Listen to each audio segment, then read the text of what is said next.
Thank you very much, and I now call on Patricia STEPHENSON on behalf of WELL. Thank you very much, and I want to thank the Rapporteur for bringing forward this debate. This year, Ukraine enters its fourth consecutive year of bloodshed as a result of the crime of aggression.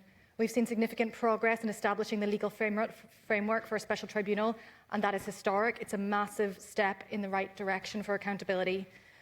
We want to note that the ICC remains the most suitable venue to prosecute these crimes. However, of course, the Russian veto at the Security Council and Russia's non-member status at the ICC mean that the Council of Europe is the only appropriate organisation capable of organising these prosecutions. It is crucial that accountability goes hand in hand with serious European initiatives to stop the war.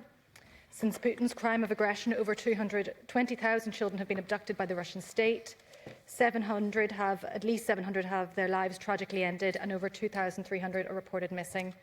These children are the most innocent victims of this illegal war, but of course the numbers and the scale of the horror is much more. And without the initial act of aggression, these atrocities would never have happened, and that is why it is essential not only to deter future crimes, but to give voice to the suffering of Ukrainian people that prosecution is pursued.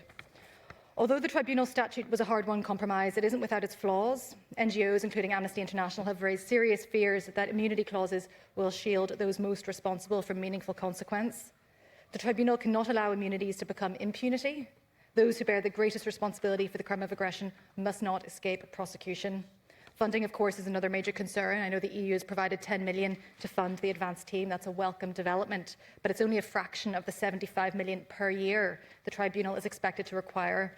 We can't allow this initiative to become a symbolic gesture, underfunded and structurally incapable of delivering true justice. And we cannot allow a lack of resources to cripple the Tribunal's credibility from the outset. The Special Tribunal is a monumental step forward, but we can't lose that momentum. International law has faced serious setbacks in recent years, and this tribunal can help shift that momentum back towards the concepts of stability and accountability and justice. If we fail to deliver justice to the Ukrainian people for Russia's crime of aggression, we risk lasting damage to the authority of this institution and the broader system of international justice. By prosecuting those who unleashed murder and displacement upon millions to serve their own ambitions, we set a precedent that this crime will not go unpunished in Ukraine or indeed in anywhere else in the future. Today it's Ukraine. Tomorrow, accountability must be extended to every breach of international law around the world, including, of course, Palestine. International justice has to be consistent for everyone. This is the only way to preserve the credibility of the international justice system, which at this moment in time is under such threat, and build a world that is safer for all of us and indeed safer for future generations. So once again, thank you to the Rapporteur for this debate.